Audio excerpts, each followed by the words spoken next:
반갑습니다. 최 대표 TV입니다. 7월 16일에 직장 내 괴롭힘 금지법이 시행이 됐는데요.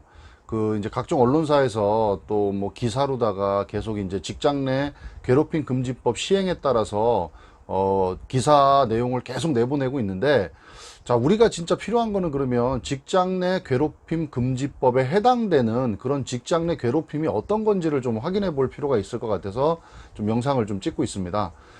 자, 그래서 이 직장 내 괴롭힘 금지법은 일단 세 가지를 종합적으로 판단을 해보면 되는데요. 이 세 가지 기준이 뭐냐면, 이게 이제 판단하는 기준이 되겠죠. 첫 번째는 직장 내에서의 지위 또는 관계 등의 우위 이용을 했는지의 여부를 먼저 따져라. 두 번째는요, 업무상 적정 범위를 넘었는지 여부를 따지면 되고요. 자, 세 번째는요, 신체적, 정신적 고통을 주거나 근무 환경을 악화시켰는지를 따져보면 됩니다. 이 세 가지의 기준에 따라서 직장 내 괴롭힘 행위를 했는지 안 했는지를 판단을 해보면 됩니다. 자, 그래서 이번 시간에는 이 직장 내 괴롭힘이 인정된 사례 5가지와 그 다음에 인정이 되지 않은 불인정 사례 2가지를 좀 보겠습니다. 그러면은 요 사례를 우리가 한번 접해보면, 그럼 이런 행위들은 직장 내 괴롭힘이 되는구나.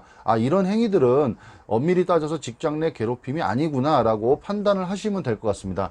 자, 직장 내 괴롭힘 인정 사례 첫 번째는요, 이 직원은 육아휴직을 갖다가 복귀를 했다고 합니다.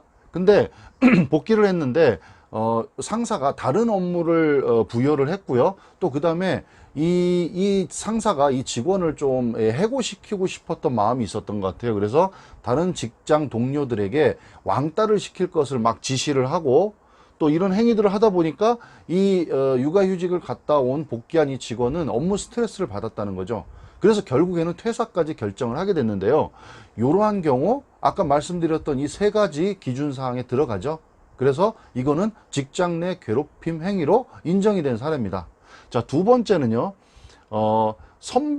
직장의 상사, 선배가 있었습니다. 이 선배가 후배에게 자꾸 술자리를 마련하라는 그런 지시를 계속 합니다. 뭐 예를 들어서 뭐 우리 회사는 너 입사를 하게 되면 너 선배들한테 뭔가 대접을 해야 돼. 너 술 한잔 사야 돼. 그리고 네가 뭐 일을 해서 받은 그런 월급이나 혹은 뭐 수당 같은 것들의 몇 퍼센트는 네가 그래도 선배들한테 쏠 필요가 있어. 뭐 이런 식으로 계속해서 지시를 하고요. 그 지시를 따르지 않으면 심할서를 쓰게 한다든가 사유서를 쓰게 만들었던 거죠. 그래서 이런 행위들도 똑같이 그 직장 내 괴롭힘을 판단하는 기준 3가지에 위반이 되기 때문에 직장 내 괴롭힘으로 인정이 된 사례입니다. 자, 세 번째는요, 운전기사입니다. 뭐 회장님이든 뭐 사장님이든 이렇게 운전기사를 쓰는 이제 분들이 있는데, 그 운전기사에게 폭언을 한다든가 욕설을 하고, 심지어는 그 백미러와 룸미러를 접어놓고 운전을 막 시키기도 했다는 겁니다. 우리가 드라마 같은 데서 가끔 보면요, 막 그 못된 사장님이나 못된 회장님 역할 하시는 그 연기자들이 막 이렇게 운전하는데 막 발로 걷어차거나 막 뒤에서 때리거나 막 심지어 막 침을 뱉거나 뭐 이런 행위들도 가끔 나오는데요. 이런 행위들 직장 내 괴롭힘 행위로 인정이 됐다는 겁니다. 그리고 이분 뭐 백미러를 접고 룸미러 접고 운전하면 얼마나 스트레스를 받았겠습니까?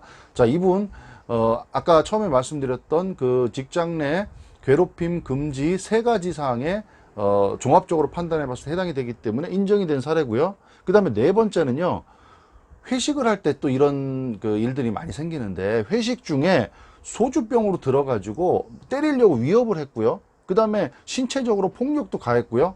그 다음에 우리 서류 같은 거 있죠. 종이를 막 얼굴에다 집어 던지고, 그 다음에 막 차려 자세를 시키고 인사를 막 계속 시킨다든가 이런 가혹행위들을 한 거죠. 이것도 이 3가지 기준을 종합적으로 판단해 보면 직장 내 괴롭힘 행위로 인정이 된 사례고요. 그 다음에 인정 사례 마지막 5번째는 이 사람의 업무가 분명히 있는데 업무 외적인 지시를 하는 겁니다. 이런 것도 우리가 드라마 보면 많이 볼 수 있죠.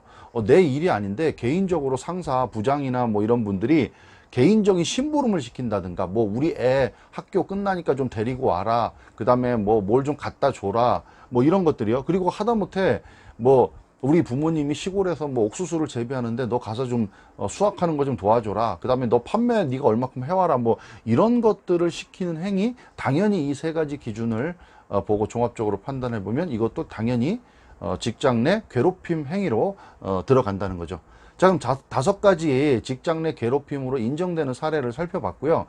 그 다음에 두 번째, 는 불인정되는 사례. 직장 내 괴롭힘으로 이거는 인정이 안 된다 하는 겁니다. 첫 번째는 직장 내에서 이런 거 많이 하죠. 신상품 발표회를 합니다. 뭐 준비를 하고요. 디자인을 보고하도록 지시를 시키고요. 근데 우리 상사가 이거는 좀 잘못된 것 같다. 그래서 다시 해와라. 또 직장 내 부하는 또 부하 직원은 또 다시 해왔습니다. 근데 상사가 봤을 때는 또 마음에 안 들어요. 이건 아니다. 이렇게 수정해서 다시 해와라. 이걸 반복적으로 계속 시킨 겁니다. 당연히 부하 직원 입장에서 스트레스를 받죠. 근데 이거는 당연히 업무상 지시고요.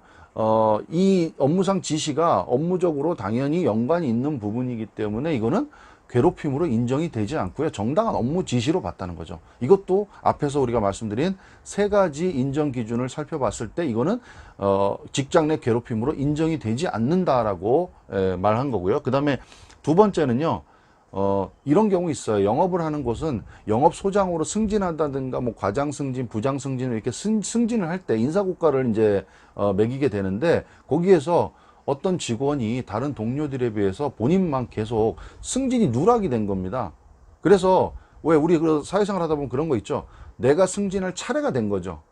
근데도 불구하고 상사가 이 직원에 대해서 또다시 A고과가 아닌 B고과를 부여를 한 겁니다.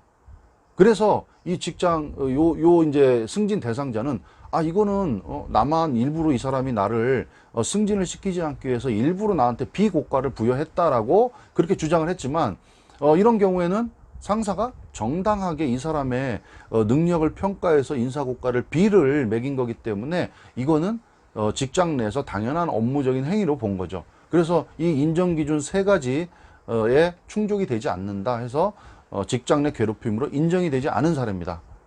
자, 그래서 제가 일단은 직장 내 괴롭힘으로 인정이 된 사례 5가지와 인정이 되지 않은 2가지를 좀 살펴드렸고요. 자, 이런 기준에 따라서 여러분들도 이게 직장 내 괴롭힘이 되는지 안 되는지를 충분히 판단해 보실 수가 있습니다. 다시 한번 정리를 해서 이 인정 기준 3가지를 좀 말씀을 드릴게요. 첫 번째는 직장 내에서의 지위 또는 관계 등의 우위를 이용했는지 안 했는지를 먼저 판단하셔라.